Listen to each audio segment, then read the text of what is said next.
사도신경함으로써 수요 저녁 기도회를 시작하겠습니다. 전능하사 천지를 만드신 하나님 아버지를 내가 믿사오며 그 외아들 우리 주 예수 그리스도를 믿사오니 이는 성령으로 잉태하사 동정녀 마리아에게 나시고 본디오 빌라도에게 고난을 받으사 십자가에 못 박혀 죽으시고 장사한 지 사흘 만에 죽은 자 가운데서 다시 살아나시며 하늘에 오르사 전능하신 하나님 우편에 앉아 계시다가 저리로서 산자와 죽은 자를 심판하러 오시리라. 성령을 믿사오며 거룩한 공회와 성도가 서로 교통하는 것과 죄를 사하여 주시는 것과 몸이 다히 사는 것과 영원히 사는 것을 믿사옵나이다. 아멘. 찬송가 272장 찬송하겠습니다. 272장입니다. 고통의 멍에 벗으려고 예수께로 나갑니다. 고통의 멍에 벗으려고 예수께로 나갑니다. 자유와 기쁨 베푸시는 주께로 갑니다.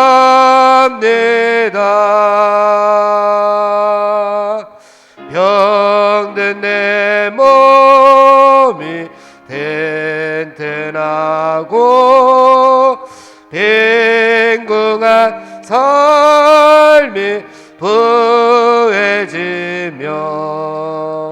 죄악을 벗어버리려고 주께로 갑니다. 낭패와 실망 당한 뒤에 예수께로 나갑니다. 십자가 은혜 받으려고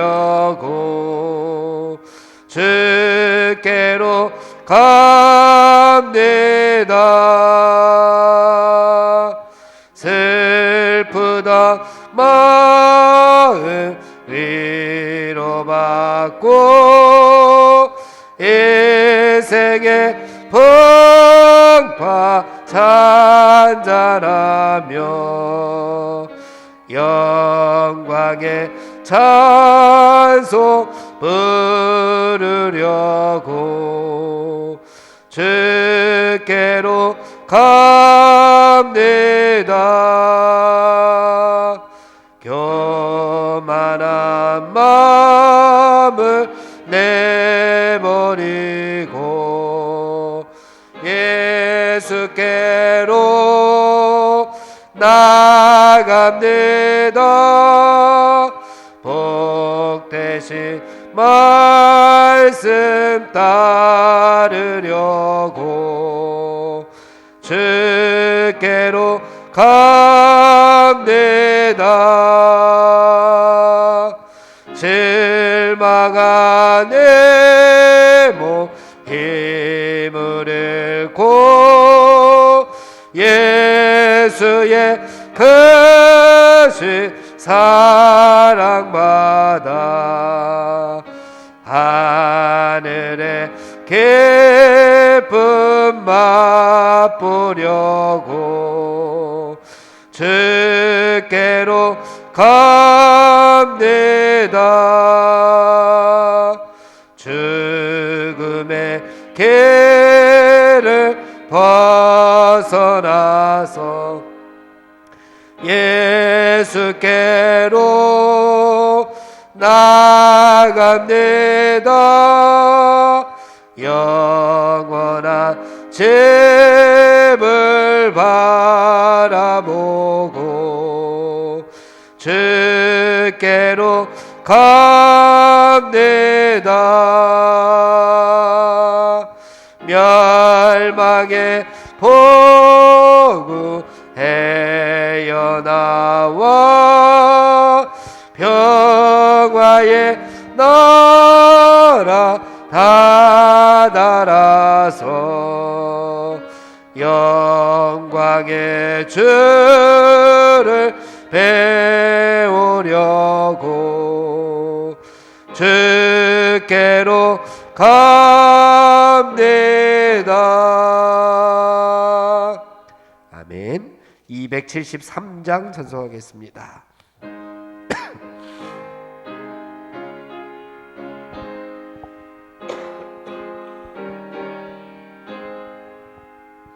나 주를 멀리 떠났다 이제 옵니다.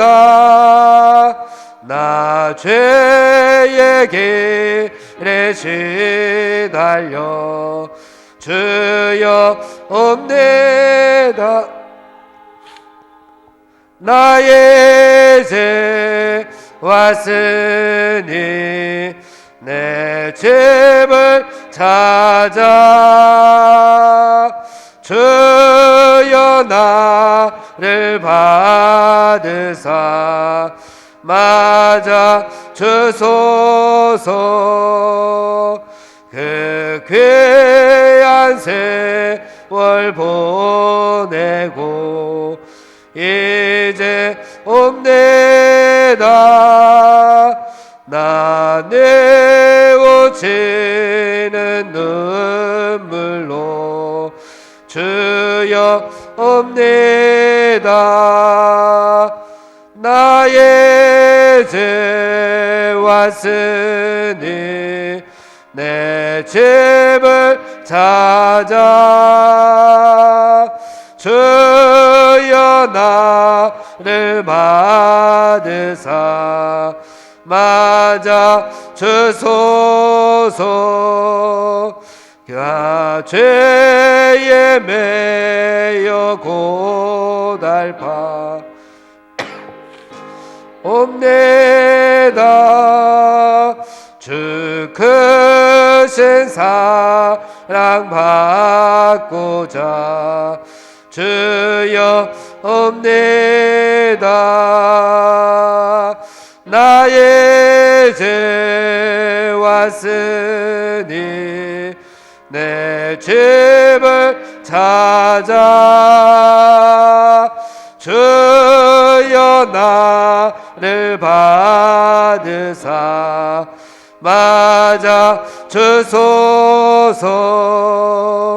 이 병든 마음을 고치려 이제 옵니다. 큰 힘과 소망 바라고 주여 옵니다. 나의 죄 왔으니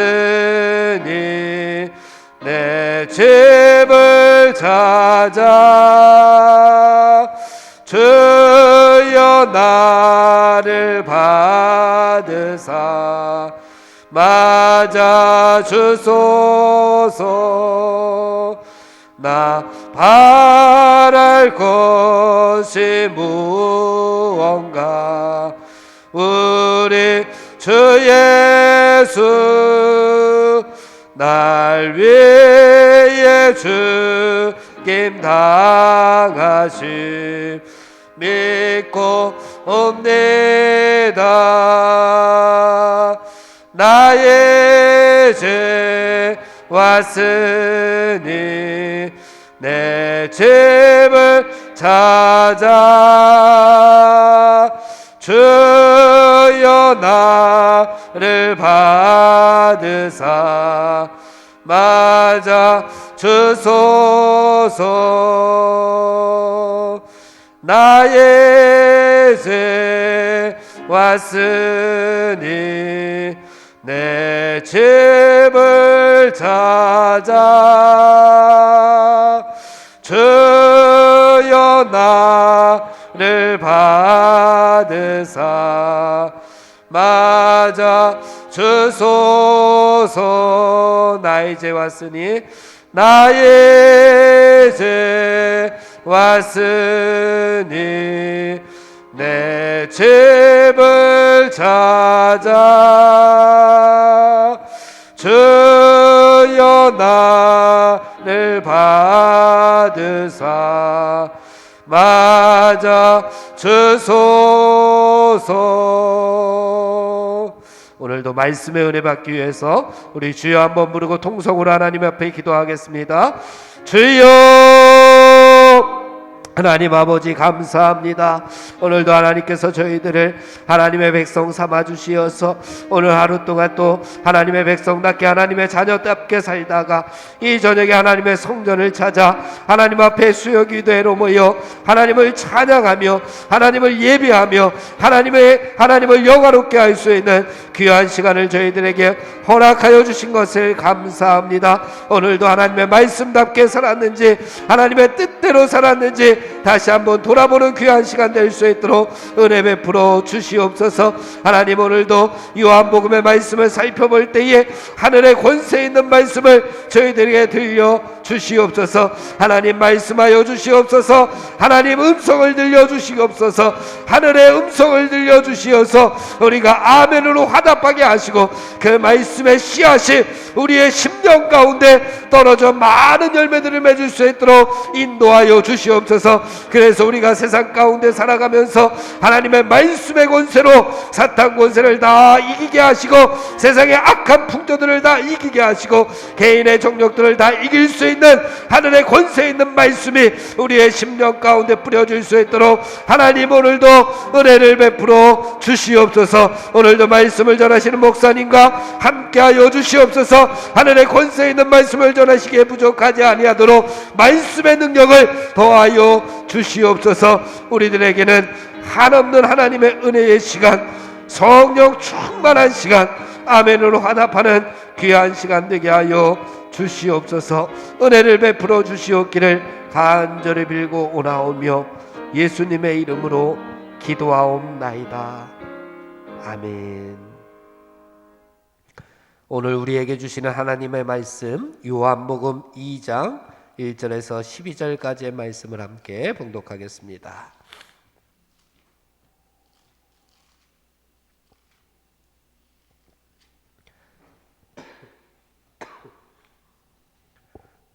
요한복음 2장 1절에서 12절까지의 말씀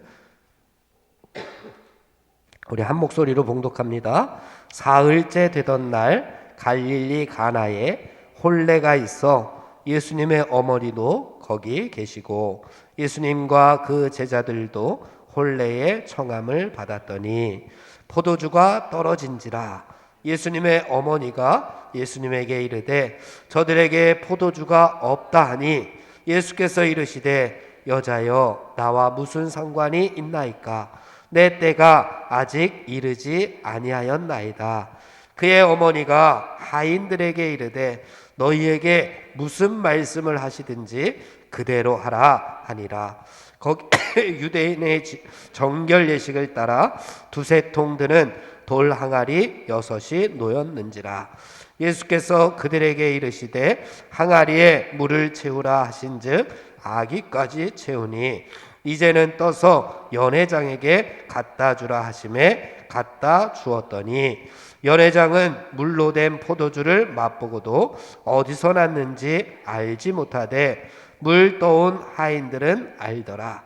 연회장이 신랑을 불러 말하되 사람마다 먼저 좋은 포도주를 내고 취한 후에 낮은 것을 내거늘 그대는 지금까지 좋은 포도주를 두었도다 하니라. 예수께서 이 첫 표적을 갈릴리 가나에서 행하여 그의 영광을 나타내심에 제자들이 그를 믿으니라. 그 후에 예수께서 그 어머니와 형제들과 제자들과 함께 가버나움으로 내려가셨으나 거기에 여러 날 계시지 아니하시니라. 아멘. 김영호 목사님 말씀 전해 주시겠습니다.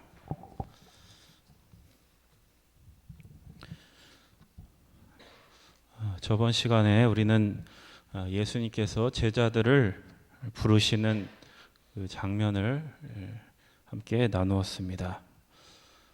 제자들을 다양한 방식으로 예수님을 부르셨습니다. 그들은 다양한 방식으로 예수님을 만났고 제자가 됐습니다. 예수님을 만나는 방식은 다양했지만 그들이 제자가 된 이유는 동일했습니다. 그것은 예수님을 메시아, 우리의 그리스도로 알아보았기 때문에 그들은 제자가 되었습니다. 세례 요한의 제자였던 안드레는 베드로에게 이렇게 말했습니다. 우리가 메시아를 만났다. 그리고 예수님과 직접 만났던 빌립은 나다나엘에게 이렇게 말했습니다. 모세가 율법에 기록하였고 여러 선지자가 기록한 그 일을 우리가 만났다. 그리고 나다나엘도 예수님을 만나고 이렇게 고백했습니다. 라비어, 당신은 하나님의 아들이시오. 당신은 이스라엘의 임금이로소이다. 제자들이 예수님을 만나고 했던 말, 그 공통된 말들은 모두 메시아를 가리키는 말입니다. 즉 그들은 예수님이 메시아라는 것을 알아보고 예수님의 제자가 되기로 한 것입니다. 그래서 세례 요한의 두 제자가 예수님을 따라오자 예수님께서 이렇게 말씀하셨습니다. 너희는 무엇을 구하느냐? 너희는 무엇을 구하느냐? 그러니까 우리가 누군가의 제자가 된다는 것, 우리가 누군가를 따라간다는 것은 그 사람을 통해 내가 무언가 이루고자 하는 염원이 있다라는 겁니다. 그 사람을 통해 내가 뭔가 구하고자 하는 무엇이 있다라는 겁니다. 그들이 구했던 것, 그들이 그토록 염원했던 것이 무엇이었냐? 바로 메시아였다라는 것을 우리에게 보여줍니다. 그런데 우리가 여기서 기억해야 될 사실은 그 제자들이 나중에는 예수님을 모두 배반하고 모두 부인했다라는 점입니다. 이거는 요한복음뿐만이 아니라 모든 복음서에서 공통적으로 증언하고 있는 것입니다. 참 생각해보면 이상한 일입니다. 그들은 모두 예수님이 메시아라는 것을 알고 있었습니다. 또 그들의 마음은 모두 진심이었습니다. 그런데 그들은 왜 예수님을 모른다고 부인했을까요? 왜 예수님을 배신했을까요? 물론 이제 나중에 부활하신 예수님이 제자들 앞에 나타나시고 또 나중에 성령이 강림하고 이렇게 해서 제자들은 결국 그 예수님의 길을 쫓아갑니다. 그런데 왜 제자들은 예수님이 메시아인 걸 알면서도 예수님을 배신했는가? 이 점은 아직 해결이 잘 되지 않습니다. 그래서 사실 이 지점이 복음서의 핵심이고 또 우리에게 가장 어려운 부분이기도 합니다. 왜 제자들은 예수님이 메시아라는 것을 알면서도 예수님을 배신했을까? 그것은 제자들이 생각했던 메시아의 길과 예수님이 생각하셨던 메시아의 길이 전혀 달랐기 때문입니다. 제자들은 메시아의 길이 십자가의 길일 거라고는 꿈에도 상상하지 못했습니다. 그러나 예수님은 처음부터 십자가를 바라보시며 자신의 길을 걸어가셨습니다. 그래서 복음서가 던지는 핵심적인 내용은 무엇이냐? 어떻게 십자가에 달리신 예수 그리스도가 우리의 메시아가 될 수 있는가? 어떻게 십자가에 달리신 그 십자가에 달려 죽으신 그 신이 만물의 창조주일 수 있는가? 이것입니다. 이것이 우리에게는 너무도 당연하게 들릴지는 몰라도 사실 이것은 굉장히 어려운 문제입니다. 예수님도 자신이 가는 길을 제자들이 쉽게 이해하지 못할 거라는 것을 처음부터 이미 알고 계셨습니다. 그래서 예수님은 십자가에 가기 전에 제자들을 데리고 다니시며 여러 가지 일들을 경험하게 하십니다. 예수님이 왜 십자가를 지셔야 했는지, 또 제자들이 왜 그 십자가의 길을 쫓아야 하는지를 설득해 가시는 그러한 과정이 필요했다라는 겁니다. 이거는 1차적으로는 제자들을 위한 일이지만 이것을 기록으로 남겨서 이것을 읽고 신앙생활하는 우리들을 위해서 그렇게 하신 것이기도 합니다. 오늘 우리가 읽은 본문 이 가나의 혼인잔치도 바로 이러한 관점에서 이러한 맥락에서 생각해 볼 수 있습니다. 오늘 말씀은 너무 잘 아시는 유명한 이야기인 가나의 혼인잔치입니다. 이 이야기는 보통 예수님께서 물로 포도주를 만드신 놀라운 기적의 사건으로 우리에게 알려져 있습니다. 그런데 이 사건은 다만 단지 기적의 이야기가 아니고 예수님의 십자가와 부활의 사건과 아주 긴밀하게 연결되어 있는 그런 사건입니다. 물론 오늘 본문 말씀 분명히 기적 이야기입니다. 그러나 단순히 예수님께서 하나님이시고 예수님께서 메시아이기 때문에 그 예수님에게 이러한 신기한 능력이 있다, 이거를 얘기하고자 하는 것은 아닙니다. 만약에 우리가 그렇게 성경을 읽으면은 이 메시아로 오신 하나님께서 왜 굳이 십자가의 길을 선택하셔야 했는지가 해명이 잘 되지 않기 때문입니다. 따라서 오늘 본문은 단지 기적보다 더 심오한, 더 깊은 의미가 담겨져 있는 말씀이라는 겁니다. 어떤 의미가 담겨져 있는지 우리 본문을 통해서 확인해 보겠습니다. 우리 1절과 2절의 말씀 다시 한번 봉독합니다. 사흘째 되던 날 갈릴리 가나에 혼례가 있어 예수님의 어머니도 거기 계시고 예수님과 그 제자들도 혼례의 청함을 받았더니, 이 사건의 전체적인 배경에 대해서 지금 소개하고 있습니다. 그런데 우리는 이 배경을 유심히 봐야 됩니다. 왜냐하면 이 배경 자체가 오늘 본문이 무엇을 의도하고 있는지를 상징적으로 보여주고 있기 때문입니다. 그래서 우리가 조금 자세하게 하나하나 살펴보겠습니다. 먼저 이 사건이 일어난 시간, 이 사건이 일어난 시간에 대해서 오늘 본문은 사흘째 되던 날 이렇게 시작하고 있습니다. 사흘째 되던 날 이 사건이 발생했다.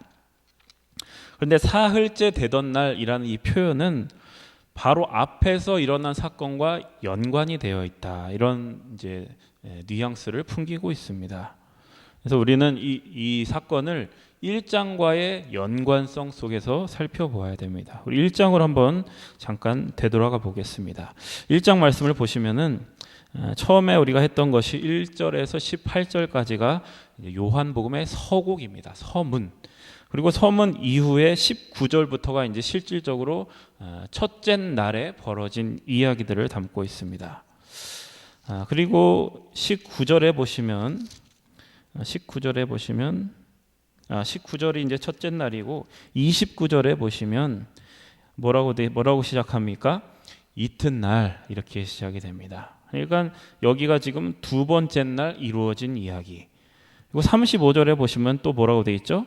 또 이튿날 이렇게 돼 있고 43절에 보십시오. 또 이튿날. 그래서 지금 하루하루가 계속 지금 넘어가고 있습니다. 그리고 이제 2장에 넘어와서 뭐라고 되어 있냐? 사흘째 되던 날이다 이렇게 되어 있습니다. 그래서 이제 1장에서부터 이렇게 쭉 계산을 해보면 사흘째 되던 날이라는 것은 뭐냐? 그 첫째 날로부터 7일째 되는 날이라는 말입니다. 7일째, 일주일, 7일째 되는 날. 그런데 이 7일이라는 이 기간은 사실 우리가 성경을 읽는 사람에게는 굉장히 익숙한 그런 말입니다. 왜냐하면 창세기에 보면 하나님이 창조를 완성하신 기간이 바로 7일이기 때문입니다. 그래서 우리가 이 가나안의 혼인잔치라는 이 이야기는 하나님이 자신의 창조를 완성하신 것과 깊은 연관이 있다는 것을 우리가 추측해 볼 수 있습니다. 그리고 또 하나는 이 사흘째 되던 날이라는 시간이 우리에게 연상시키는 게 또 하나 있습니다. 우리 복음서를 많이 읽어보신 분이면 잘 아시는 예수님이 십자가에 달려서 돌아가시고 며칠 만에 부활하셨죠? 사흘 만에 부활하셨습니다. 이거는 의도된 진술입니다. 그러니까 사흘째 되던 날 했을 때 뭐가 떠올라야 되냐면 예수님이 부활하신 그 기간이 떠올려야 됩니다. 그래서 결국 여기서 지금 의도하고 있는 것은 하나님의 창조를 완성하는 것, 그것과 부활을 지금 떠올리게 하면서 그것과 이 가나안의 혼인잔치를 연결시키고 있는 것입니다. 또 하나 우리가 봐야 될 것은 이 사건이 일어난 장소입니다. 우리 다시 본문으로 돌아와서 2장 1절 말씀에 보시면 이 사건이 일어난 장소가 어디입니까? 갈릴리 가나입니다. 갈릴리 가나.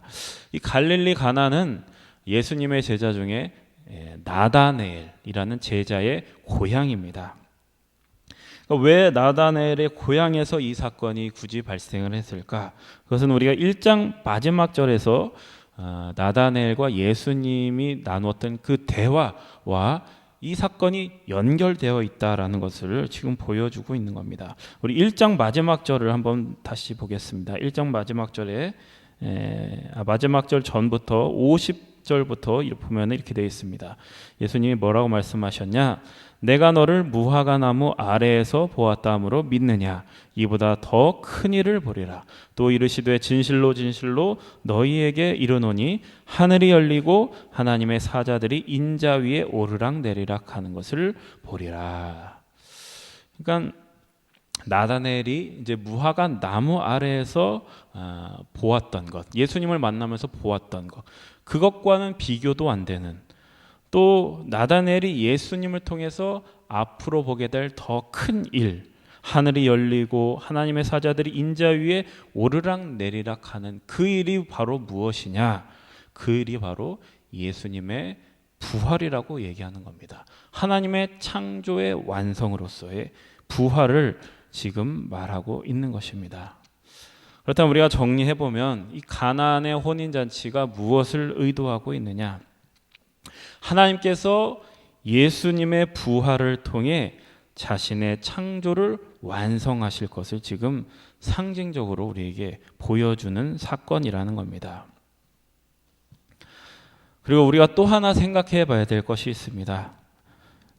이 이야기를 보면은 예수님의 어머니와 제자들이 어디에 초청을 받았습니까? 혼례, 그러니까 결혼식에 초청을 받았습니다. 그러니까 우리가 지금 창조와 부활 이야기를 하고 있는데 또 결혼식의 이야기까지 관련이 되고 있는 겁니다.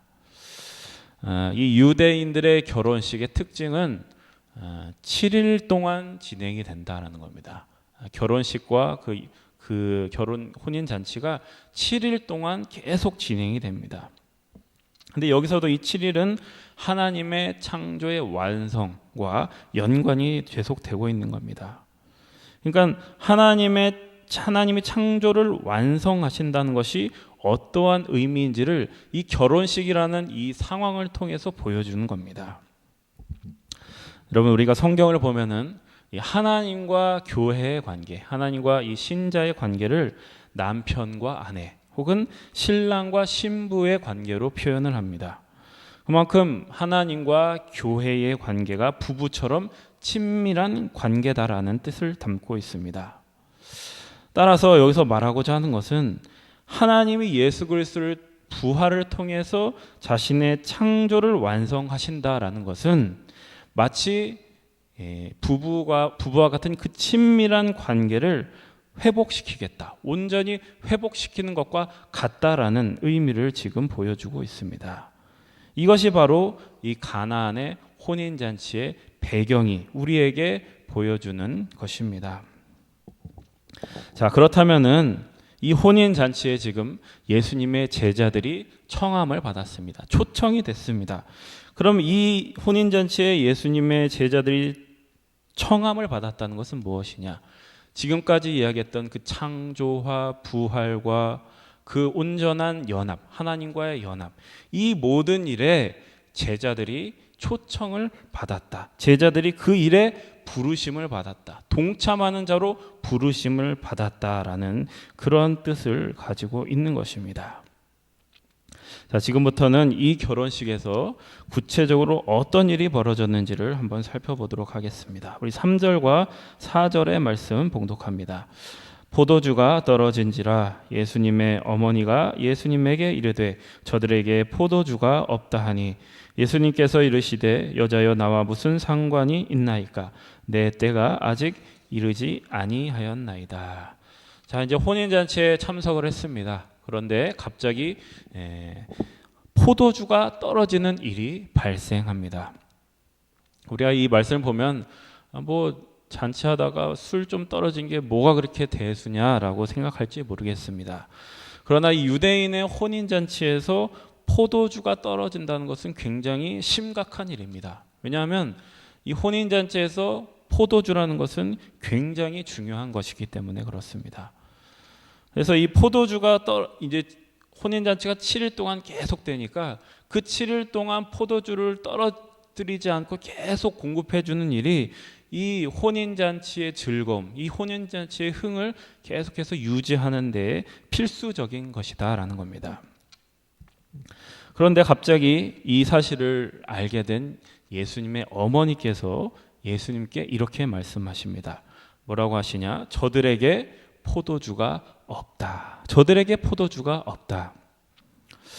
이것은 무슨 얘기냐면 저들의 그냥 술이 떨어졌다 이런 뜻이 아니라 좀 더 깊은 의미가 있습니다. 포도주가 떨어져 공경에 처해 있는 저들의 문제를 네가 가서 좀 해결해 달라라는 뜻입니다.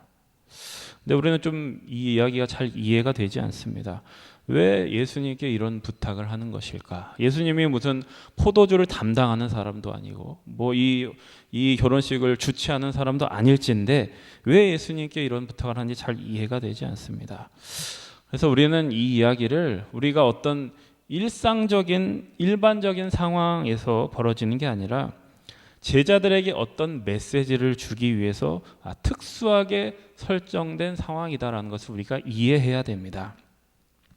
그래서 예수님의 어머니가 저들에게 포도주가 없다라고 지금 얘기하는 것은 지금 예수님의 어머니와 이 예수님의 제자들이 예수님에 대해서 어떻게 바라보고 있는지, 예수님을 어떤 존재로 바라보고 있는지를 드러내는 그런 지금 언급인 것입니다.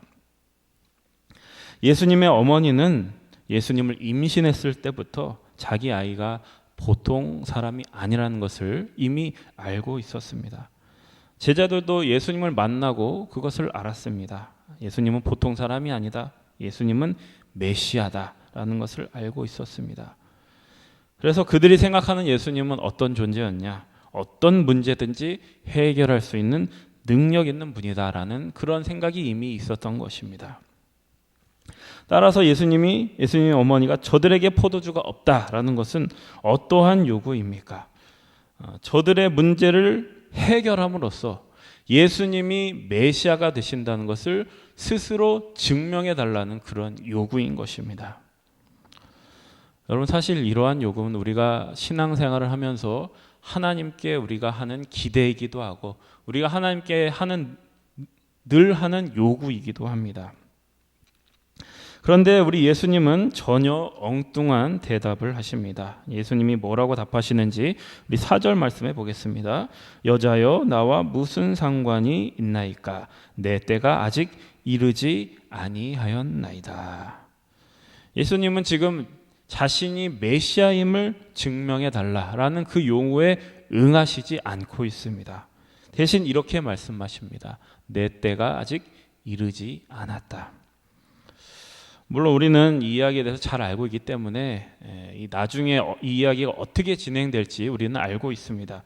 예수님은 결국 물로 포도주를 바꾸시는 기적을 보여주실 것이고 자신에게 신적인 창조주의 능력이 있음을 드러내실 것입니다.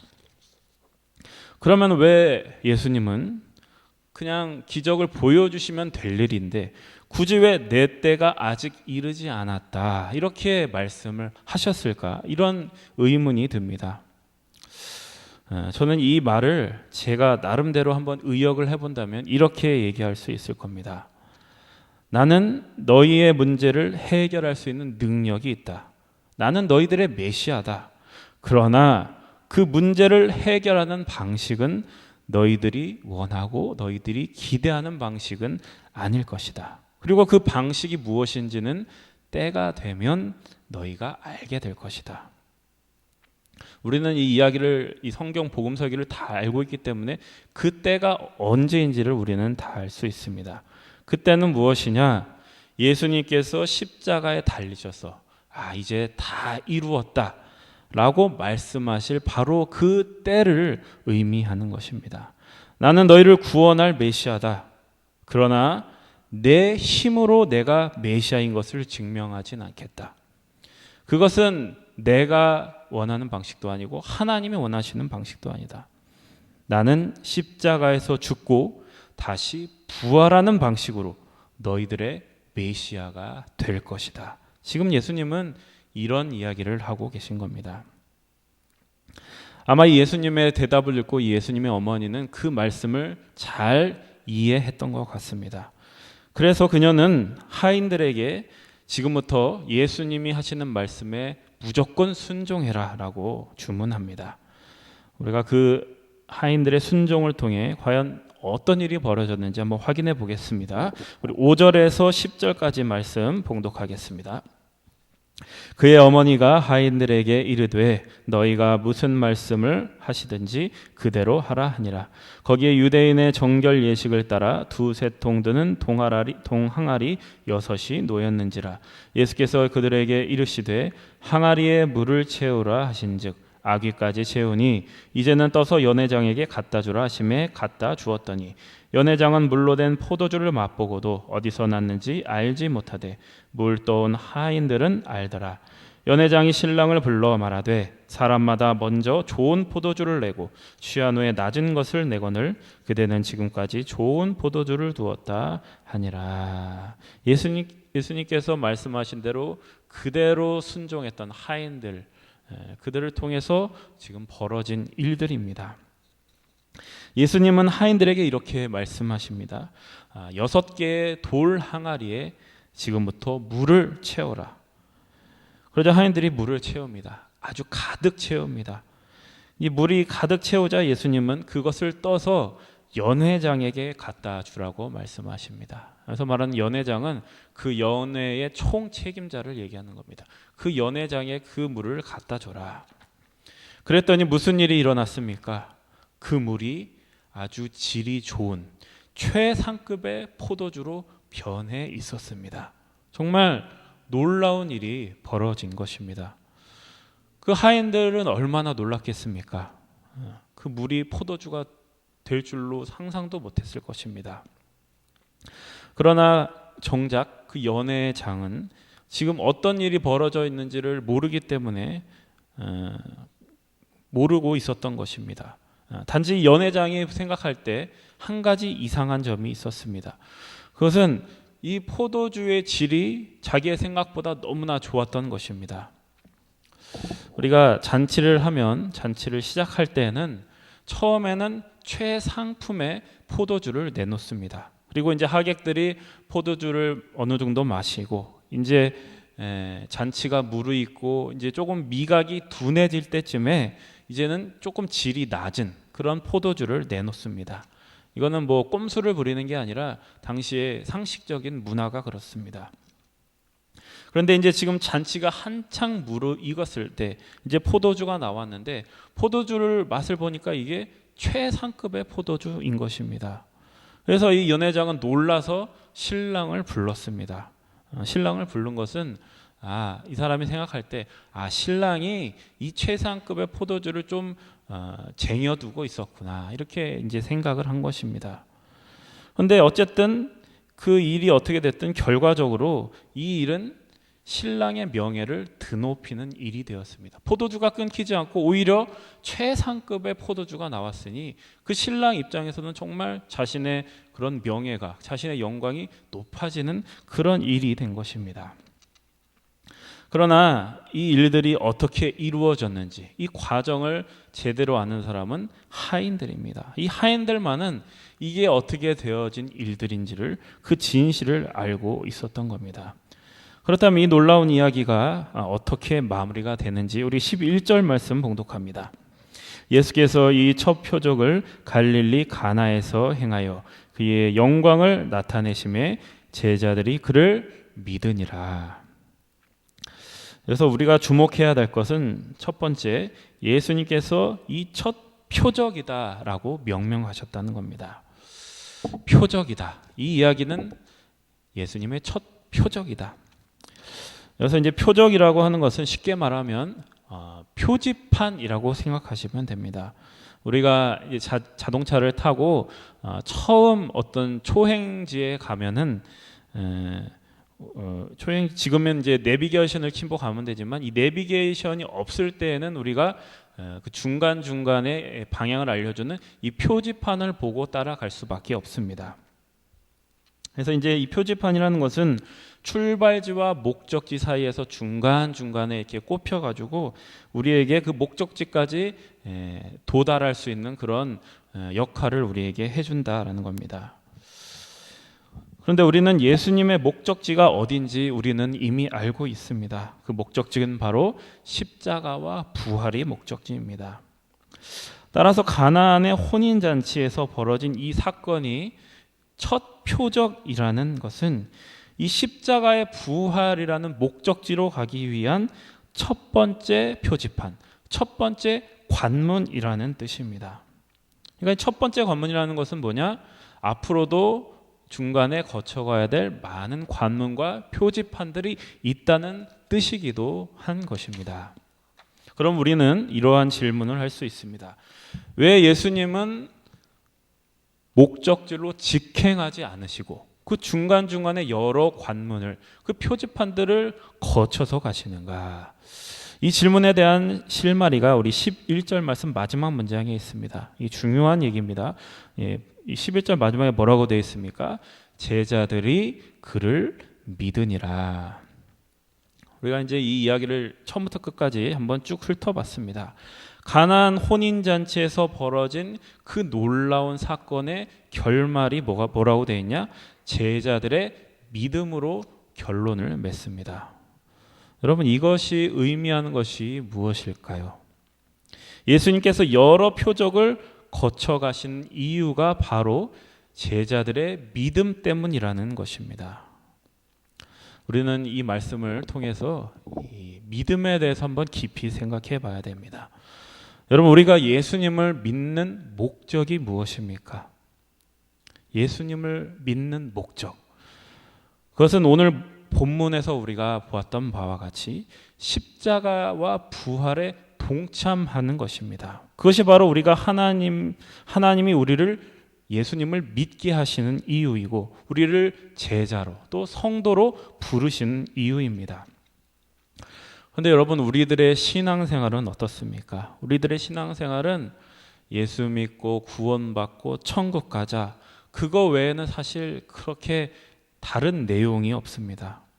이제 예수님 믿고 구원은 받았고 이제 이 다음에 죽으면 천국 갈 텐데 그 사이에 우리가 무엇을 해야 되는지, 어떻게 살아야지에 대한 그러한 내용이 우리 안에 만들어지지 않고 있다라는 겁니다. 그러니까 우리가 신앙생활 할 때 우리 안에 내용도 없고 어떤 과정도 없어서 그저 주일마다 나와서 하는 것이 회개하고 또 나가서 죄 짓고 회개하고 이런 것들의 반복일 뿐 우리 안에 믿음이 자라나지도 않고 뭔가 적극적인 어떤 내용이 우리 안에서 만들어지지 않는다라는 겁니다. 여러분, 왜 이런 일들이 발생할까요? 그것은 이 믿음이 왜 하나님께서 우리에게 믿음을 주셨고 왜 나에게 믿음이 주어졌고 그리고 그 믿음이 나를 궁극적으로 어느 방향으로 이끌고 가는 것인지에 대한 이해가 없기 때문입니다. 이 믿음은 예수 그리스도의 십자가와 부활에 제자들을 동참하게 함으로써 이 하나님의 창조를 완성하고자 하기 위해서 이 제자들에게 주신 하나님의 선물입니다. 그래서 예수님을 믿는 우리 모두에게, 여러분들에게 이미 주어진 것이 믿음입니다.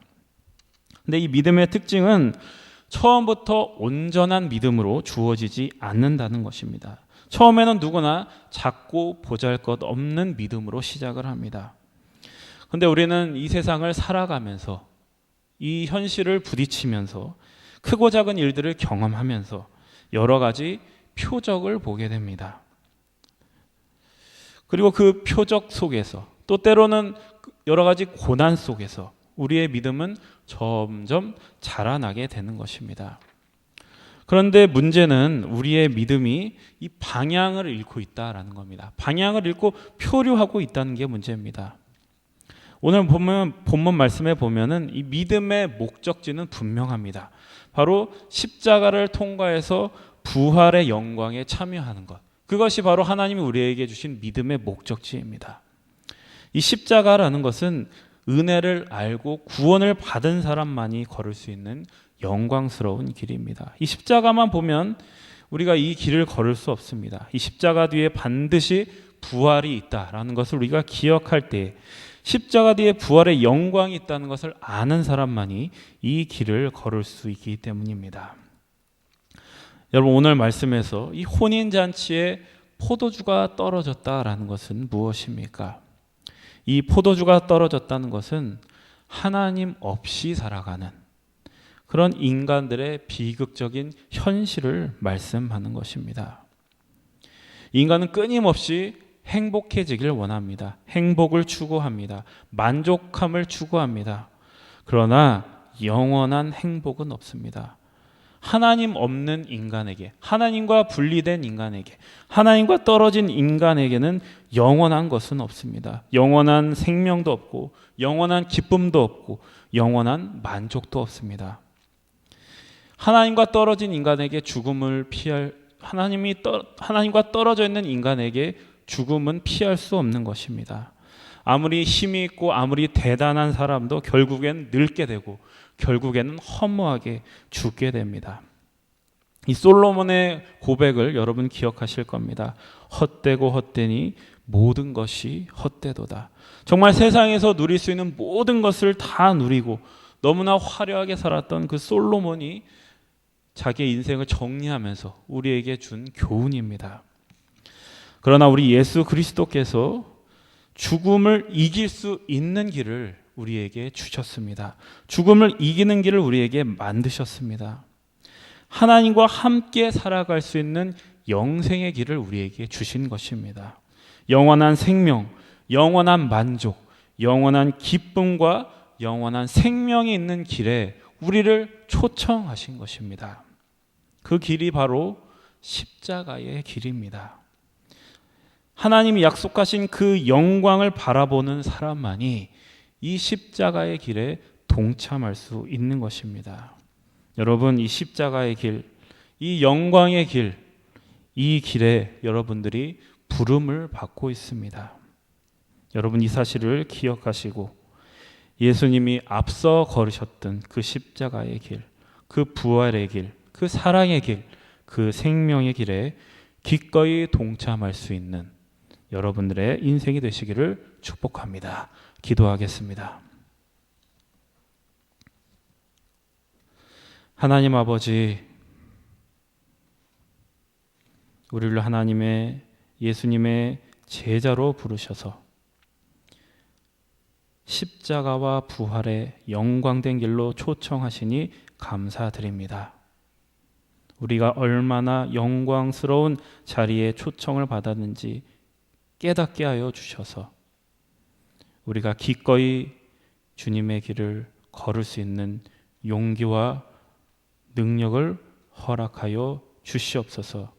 그 가치를 알게 하여 주시고 그 가치를 추구하며 살아가는 주님의 자녀들 다 되게 하여 주옵소서.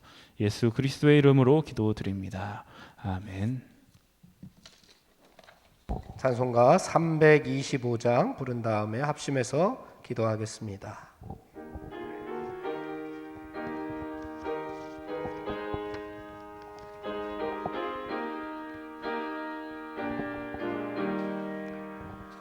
예수가 함께 계시니 시험이 오나 겁없네. 기쁨의 근원 되시는 예수님 위에 삽시다. 날마다 주를 섬기며 언제나 주를 기리고 그 사랑 안에 살면서 딴 길로 가지 맙시다. 이 세상 사는 동안에 주 이름 전파하면서 무한한 복나 주시는 예수님 위에 삽시다. 날마다 주를 섬기며 언제나 주를 기리고 그 사랑 안에 살면서 딴 길로 가지 맙시다.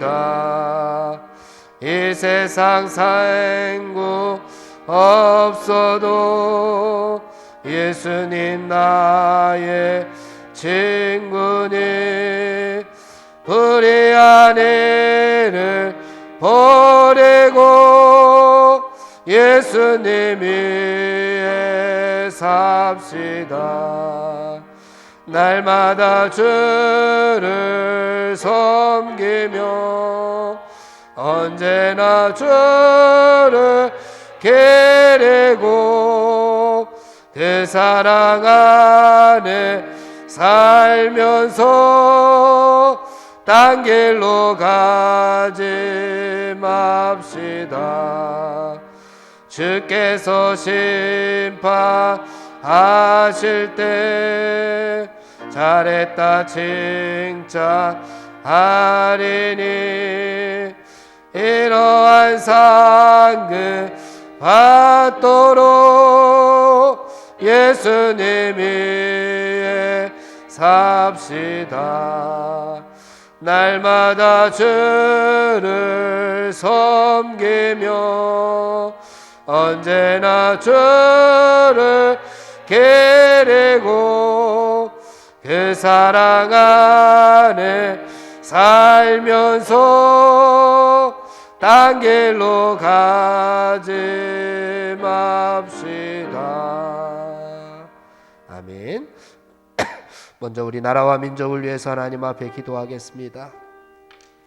하나님, 이 나라 이 민족 위에 하나님께서 원하시는 진정한 샬롬, 하나님께서 원하시는 진정한 평화를 이 땅에 허락하여 주시옵소서. 코로나 전염병으로 인하여 이 땅의 백성들이 영적으로 지치지 아니하도록 영적인 능력을 하나님 도와여 주시옵소서. 죄악으로 물든 이 시대가 하나님의 거룩하심으로 회복되어질 수 있도록 인도하여 주시고, 이 민족이 남과 북으로 나누어져 있는데 하루속히 이 땅에 평화 통일을 하나님 허락하여 주시옵소서. 우리 나라와 민족을 위해서 주여 한번 부르고 통성으로 하나님 앞에 기도하겠습니다. 주여! 하나님 아버지 감사합니다. 나라와 민족을 위해서 하나님 앞에 기도합니다. 이 나라를 하나님께서 붙잡아 주시옵소서. 점점 지쳐가고 있는 이 땅을 하나님 불쌍히 여겨주시고 긍휼히 여겨주시고 하나님의 자비하심으로 말미암아 이 나라가 더욱더 영적으로 지치지 아니하고 영적인 능력을 가지고 하나님 앞에 영광 돌릴 수 있는 나라가 될 수 있도록 하나님 허락하여 주시옵소서. 이 땅을 하나님께서 복음화시켜 주신 것을 감사드립니다. 그러나 하나님, 지금 현실을 되돌아볼 때에 아버지 황무지와 같은 이 땅을 하나님 바라볼 수밖에 없습니다. 황무지와 같은 이 땅을 위하여 하나님 기도할 수밖에 없습니다. 하나님, 이 땅을 고쳐주시옵소서. 하나님, 이 땅을 회복시켜 주시옵소서. 죄악으로 물들어가는 이 시대를 하나님께서 아버지 예시어 굽어 살펴주시어서 긍휼히 여겨주시어서 하나님의 거룩하심으로 회복되어지는 은혜를 허락하여 주시었기를 간절히 빌고 원합니다. 전염병 확산이 하루속히 종식될 수 있도록 하나님 도와주시옵소서.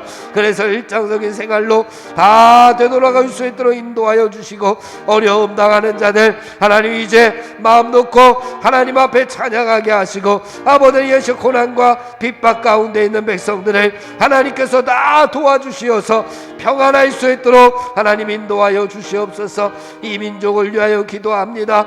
나라와 이 민족이 남과 북으로 하나님 나누어져 있습니다. 하나님 남에게는 아버지 자유를 주시었지만 저 북한에 하나님 자유가 없어 하나님 앞에 예배드리고 싶으나 예배드리지 못하고 아버지 자유가 없어 생명을 아버지 예시오 하는 순간에 잃어버리는 우리의 민족들을 하나님 불쌍히 여겨 주시옵소서. 그 땅의 주인도 그 땅의 주권자도 하나님이심을 고백하오니 하나님 아버지여 그 땅을 더욱더 겸손케 하여 주시옵소서. 그 땅을 하나님께서 굽어 살펴주시고 그 땅을 하나님께서 다스려 주시옵기를 간절히 빌고 원합니다. 그래야므로 말미암아 이 땅이 하나 되게 하시고 평안을 주시어서 아버지 예수 북한에 아버지 자유를 주시고 평안을 주시고 하나님 복음을 아버지 허락하여 주시옵소서. 아버지 그래서 하나님 하루속히 그 땅도 하나님 앞에 예배드리며 하나님 앞에 찬양하며 하나님 앞에 기도할 수 있는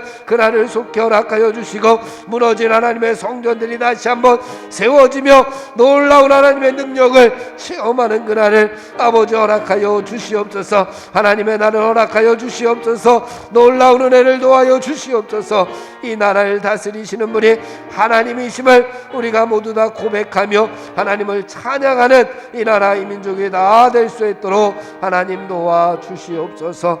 예수님의 이름으로 기도하옵나이다. 아멘. 이 땅의 교회와 석교교회와 또한 목사님과 육신의 아픔으로 고통당하는 사랑하는 성도들, 특별히 영적으로 신음하고 있는 성도들을 위해서 우리 기도하기를 원합니다. 무너져가는 한국교회를 하나님 살려주시옵소서. 우리 교회가 하나님의 뜻을 이루는 교회가 되게 하여 주시고 하나님의 사명을 감당하는 교회가 되게 주옵소서. 우리 주여 한번 부르고 교회와 성도들을 위해서 합심하여 기도하겠습니다. 주여 하나님 아버지, 이 땅의 교회들을 위하여 하나님 앞에 기도합니다. 무너져가고 있는 한국교회가 하나님 다시금 살아날 수 있도록 인도하여 주시옵소서. 복음의 감격을 회복하는 교회들이 되게 하여 주시옵소서. 하나님의 생명력을 회복하는 교회들이 다 될 수 있도록 하나님 인도하여 주시옵기를 간절히 빌고 원합니다. 잃어버린 첫사랑을 회복하는 교회들이 되게 하여 주시옵소서. 오로지 하나님만을 바라볼 수 있는 교회들이 되게 하시고 아버지 세상의 죄악된 모습들은 다 버려버리고 하나님의 영광만을 바라볼 수 있는 한국교회가 될 수 있도록 하나님 도와주시옵소서. 우리 석교교회를 위하여 기도합니다. 나눔과 섬김으로 하나님의 말씀과 사랑을 실천하는 교회가 되게 하여 주시옵소서. 하나님께서 주신 사명, 빛이 되라고 하신 사명, 소금이 되라고 하신 사명, 땅끝까지 이르는 내 증인이 되라고 하신 사명, 구원의 방주의 역할을 감당하라고 하나님께서 우리에게 사명 주시었사오니 우리 교회가 이 사명들을 잘 감당하여서 이 땅에 어둠 가운데 살아가는 많은 백성들을 구원시킬 수 있는 교회가 되게 하시고 아버지 이 세상에서 아버지 예수 무너져가고 있는 이 세상에서 아버지 어려움 당하는 많은 이웃들에게 하나님 친정한 이웃이 될 수 있는 교회가 될 수 있도록 하나님 도와주시옵소서. 모든 예배가 회복되어지기를 원합니다. 모든 예배가 부흥되어지기를 원합니다. 그래서 하나님 앞에 영광 돌리게 하여 주시옵소서. 목사님을 붙잡아 주시옵소서. 9분의 시무장로님들, 12분의 원로장로님들 하나님 영육간에 강건함으로 붙잡아 주시옵소서. 목사님께 말씀의 능력을 도와여 주시고 선포되는 말씀의 능력이 있게 하시고 성도들에게 힘과 위로가 되게 하여 주시옵소서. 육신의 질병으로 고통당하는 사랑하는 성도들을 피 묻은 손으로 안수한자여 주시옵소서. 저들의 육신이 아버지 다 치유받게 하여 주시옵소서. 나음받게 하여 주시옵소서. 하나님 특별히 영적으로 신음하는 성도들을 회복시켜 주시옵기를 원합니다. 아니라 아버지여 점점 어두워져가는 이 세상 가운데 빠져들지 않게 하시고 다시 한번 영적인 힘을 내게 하여 주시고 영적인 생명력을 가지고 영적인 능력을 가지고 살아가며 하나님 앞에 영광 돌리는 귀한 성도들 다 될 수 있도록 하나님 붙잡아 주시옵소서. 하나님 저들에게 은혜를 베풀어 주시옵소서. 하나님 함께하여 주시옵소서. 예수님의 이름으로 기도하옵나이다. 아멘. 우리 마지막으로 우리 가정과 자녀들과 개인의 기도의 제목을 놓고 하나님 앞에 기도하겠습니다. 하나님, 우리의 가정이 믿음의 가정이 되게 하여 주시옵소서. 우리의 자녀들이 하나님 나라에 귀하게 쓰임받는 일꾼들이 되게 하여 주시옵소서. 우리의 기도의 제목들이 다 하늘나라에 상달되게 하여 주시옵소서. 우리 주여 한번 부르고 통성으로 하나님 앞에 기도하겠습니다. 주여! 하나님 아버지, 우리 가정들을 위하여 하나님 앞에 기도합니다. 눈물로 남모르게 아버지 기도의 제목을 가지고 기도하는 가정들을 하나님 붙잡아 주시옵소서. 저들의 가정의 기도의 제목들이 다 하늘나라에 연락되어질 수 있도록 하나님 도와 주시옵소서. 가정의 어려운 문제들이 다 해결함 받을 수 있도록 주님 역사하여 주시옵소서. 가정의 기도의 제목들이 있는 줄 압니다. 그 기도의 제목들을 하나님들로 응답하여 주시고 하나님의 뜻대로 가장 선한 방법으로 하나님께서 해결하여 주시옵소서. 가정들이 다 믿음의 가정들이 되기를 원합니다. 믿음이 잘 전수되게 하여 주시옵소서. 말씀이 잘 전수될 수 있도록 인도하여 주시어서 하나님의 뜻을 이루는 아름다운 가정들이 다 될 수 있도록 주님 지켜 주시옵소서. 자녀들을 돌보아 주시옵기를 원합니다. 하나님의 말씀을 꿀송이처럼 달게 여기는 자녀들이 되게 하여 주시옵소서. 하나님과 일평생 동행하는 자녀들이 되게 하여 주시옵소서. 세상 사람들의 눈을 두려워하는 것이 아니라 하나님의 눈을 두려워할 수 있는 자녀들이 되게 하여 주시옵소서. 영적인 것을 추구하는 지혜로운 자녀들이 다 될 수 있도록 인도하여 주시옵소서.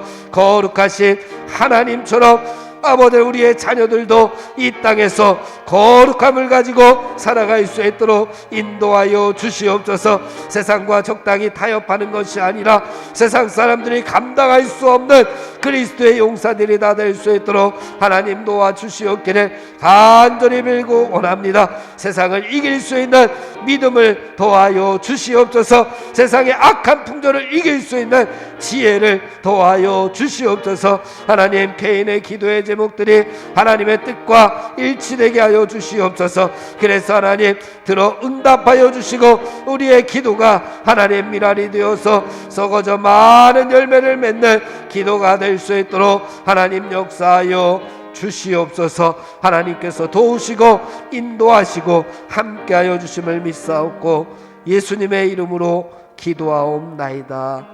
아멘. 주님의 기도 드리겠습니다. 하늘에 계신 우리 아버지여, 이름이 거룩히 여김을 받으시오며 나라의 임하옵시며 뜻이 하늘에서 이룬 것 같이 땅에서도 이루어지이다.